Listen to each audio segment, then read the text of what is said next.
Adeptes de la grande toile, bonjour! À l'occasion de la sortie du dernier film de Ang Lee, Un jour dans la vie de Billy Lynn, dont la particularité est d'avoir été tourné en 120 images par seconde, j'avais envie de faire un petit épisode informel sur une nouvelle technologie assez controversée en ce moment, le HFR.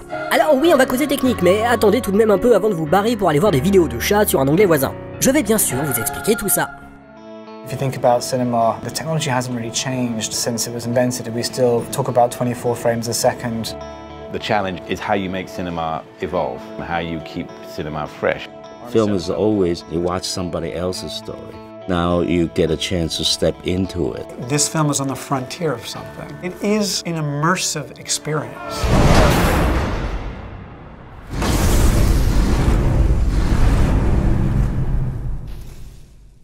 On va commencer par un petit point technique comme ça à froid pour se mettre en jambes.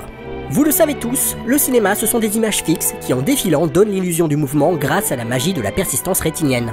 La vitesse de défilement de ces images s'appelle le framerate. Il s'agit tout bêtement du nombre d'images par seconde.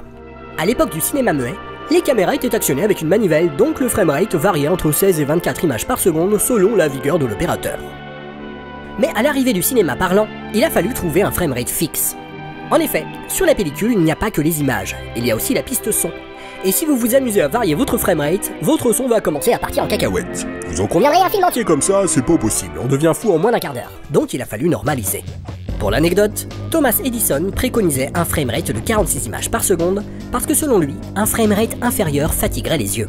Et ouais, mais le problème, c'est qu'un framerate plus élevé, ça veut dire plus de pellicule, et la péloche, ça coûte cher. Il a donc été décidé de fixer la norme à 24 images par seconde au cinéma, c'est-à-dire le framerate minimum pour que la persistance rétinienne puisse fonctionner correctement. À l'heure du numérique, cette limitation n'a plus lieu d'être, puisque la pellicule a quasiment disparu de la circulation. Mais après tout, on a regardé des films en 24 images secondes toute notre vie, alors pourquoi changer? Eh bien parce que comme tous les choix motivés par des raisons plus économiques qu'artistiques, le 24 images par seconde pose quelques petits problèmes. Tenez par exemple, vous savez cet effet de saccade là quand la caméra fait un panoramique un peu trop rapide? Eh bien ce petit désagrément a un nom, l'effet de Judder ou le strobing au choix. Il y a aussi le motion blur ou le flou de bouger. Un exemple, quand vous essayez de prendre votre chat en photo mais que ce con d'animal s'est soudainement mis en tête de courir partout dans l'appartement, eh bien sur votre photo vous avez une tache floue au lieu de cet assisté qui vous sert d'animal de compagnie. Eh bien au cinéma c'est pareil. Si vous filmez une action rapide et que l'obturateur de votre caméra est grand ouvert, vous risquez d'avoir ce flou de bouger sur toutes vos images, surtout si vous filmez comme, disons, Paul Greengrass.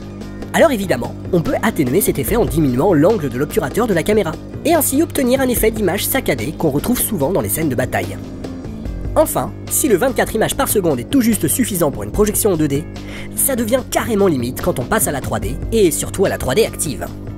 Le HFR, c'est-à-dire le High Frame Rate, permet de capter un plus grand nombre d'images par seconde. Dans le cas du Hobbit de Peter Jackson, la cadence est le double de la norme actuelle, c'est-à-dire 48 images par seconde. En gros, fini l'effet de strobing, le motion blur est grandement atténué et donc l'image est bien plus précise. En pratique, un réalisateur peut se permettre des mouvements de caméra très dynamiques sans pour autant perdre en lisibilité. Tenez, si ça se trouve en tournant en HFR, Paul Greengrass pourrait même faire des films vaguement lisibles. Ouais, bon, ça c'est vrai que c'est chaud, mais vous comprenez le principe. Quant à la 3D, le confort est désormais total. Néanmoins, l'un des principaux reproches qui a été fait au tout premier film sorti en HFR, c'est que l'image semblait avoir un rendu vidéo, ou même telenovela, comme l'explique Douglas Trumbull dans le magazine Beats consacré à l'immersion.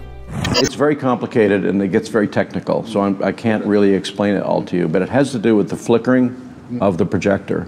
Because when you use a digital projector, like in any digitally projected movie, there's no flicker, generally. Whereas in movie theaters with celluloid film, there is flicker. And that's why we can tell the difference between television and a movie. And the problem with the Hobbit trilogy at 48 frames was that it tended to look more like television. It gave it kind of what people call a soap opera appearance. Donc finalement, le défaut du HFR n'est pas technique, c'est juste que ça nous rappelle l'image vidéo. Et c'est vrai que c'est un peu chiant, mais au fond, cette gêne n'est qu'un problème de perception et de convention. Parce que sur le papier, le HFR est en tout point supérieur à la norme actuelle. Par exemple, personne ne se plaint qu'un jeu vidéo tourne à 60 images par seconde, et c'est même plutôt l'inverse. Comme le disait le philosophe Alain dans son article Problème de la perception, paru en 1900 dans Revue de métaphysique et de morale, tous les sens sont capables de nous tromper. D'où il est raisonnable de conclure que la plus grande partie des perceptions qui paraissent immédiates sont en réalité le résultat d'une éducation dont la mémoire n'a pas gardé les traces. Et qu'avant d'apprendre à penser, nous avons dû apprendre à percevoir. Nous avons en effet regardé des films en 24 images par seconde toute notre vie. Et les défauts de ce framerate tout pourri sont désormais pour nous synonymes de cinéma. En somme, nous avons été éduqués ainsi, au point qu'à notre époque, même la technologie a ses doudous. Par exemple le retour à la pellicule ou aux maquettes, ou le fait que l'on salue les tournages à l'ancienne. Et oui, comme ce fut le cas pour notre chouchou Mad Max Fury Road. Et ce n'est pas forcément mieux du côté de la critique, comme en témoigne cet article de Daniel Cerceau sur le procès des cahiers du cinéma et de cinétique à l'impression de la réalité durant les années 70. Ces derniers réduisent ainsi le cinéma à une simple captation du réel qui se rend idéologiquement complice du monde qu'il reproduit.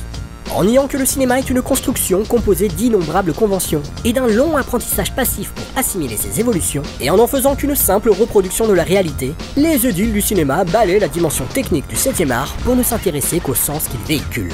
En gros, ils se fichent bien de savoir quels sont les mécanismes qui permettent la reproduction de l'illusion d'une réalité et ne s'intéressent qu'à ce que le film raconte.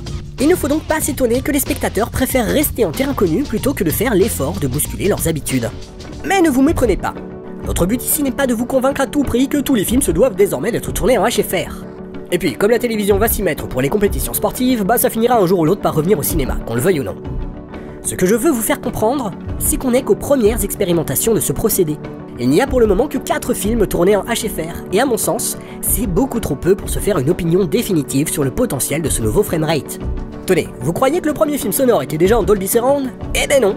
Il a fallu du temps pour développer les micros, équiper les salles et proposer enfin une expérience sonore acceptable. Pour le HFR, nous n'avons eu pour le moment que l'approche de Peter Jackson. Mais James Cameron souhaitait aux dernières nouvelles expérimenter un framerate variable sur les suites d'Avatar. C'est-à-dire augmenter le nombre d'images par seconde pendant les scènes les plus spectaculaires et revenir à un framerate classique pour les scènes de dialogue. Quant à Douglas Trumbull, qui a déjà développé un système de projection à 60 images par seconde appelé le Shawscan, il semble avoir résolu le problème de l'effet telenovela avec son nouveau système baptisé Magie. Quant à la vision de Ang Lee, qui lui propose carrément un film à 120 images par seconde, nous n'aurons malheureusement pas la possibilité de juger de la pertinence de sa proposition, puisque le film ne sera diffusé qu'en 2D à 24 images par seconde, et ce dans seulement 30 salles en France. Pour que cette technologie soit enfin acceptée, il faudrait que plusieurs réalisateurs puissent tenter l'aventure, que la critique fasse son travail de vulgarisation et de défrichage, et enfin, que le public accepte la nouveauté, même si celle-ci semble gênante de prime abord. Et vous l'aurez compris, c'est loin d'être gagné, à moins d'un miracle. The bar has been lowered to depths we can't even fathom. If anyone can go down there and raise it back, it's me. His name is James Cameron, the bravest pioneer. No budget too steep,